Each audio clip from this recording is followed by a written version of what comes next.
Rick Feldstein has devoted his 30-year career to improving the administration of justice locally and statewide. Since becoming CEO of Napa Superior Court in 2009, he has worked tirelessly to modernize the court, improving efficiency and access to justice. He pulled us, some of us kicking and screaming, into the paperless world.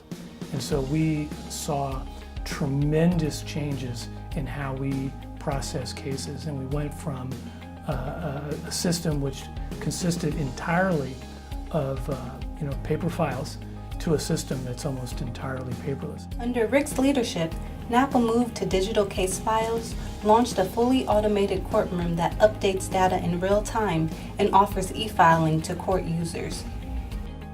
I think Rick has always been one of those people who listens well and carefully, who has a great wealth of experience, that he can meld that together with that input and produce recommendations and decisions that really work in the best interest of his court, his bench, and his community. Rick has served on numerous judicial council committees, sharing his expertise on issues that advance the branch, including technology, budgets, and records and financial policies. So an example of a difference that Rick has made on a statewide level is with the trial court records manual.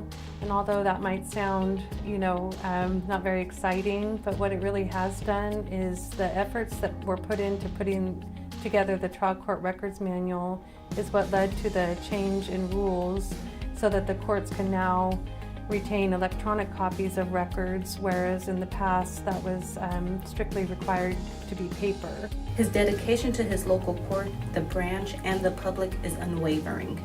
He navigated his court through the global fiscal crisis and helped keep the court open during the 2014 earthquake and the 2017 wildfires. I think all of us in the court executive and judicial community are impressed with Rick's performance in the face of two natural disasters.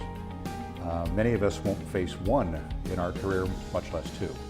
It's very difficult in a large community like Napa County to simply say, I'm sorry, we're closed for business.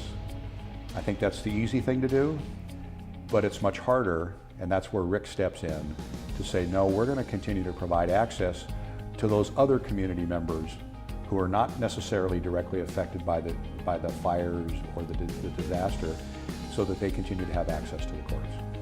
Rick is a visionary, committed to embracing technology and innovation while ensuring that people have their day in court. He's always ready to contribute at every level of the judicial branch and does so while being thoughtful, collaborative, and respectful. One of the characteristics about Rick as a leader that I always respected and appreciated was his ability to look me in the eye and say, Mark, that's a bad idea.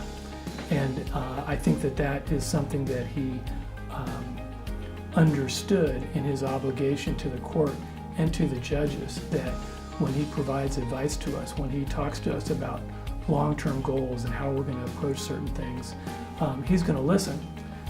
But if he thinks it's a bad idea, he's going to let us know. And I think that's really important, because if you don't have a leader who's willing to tell you that, you can find yourselves running into situations that can have long-term negative impacts on a particular court.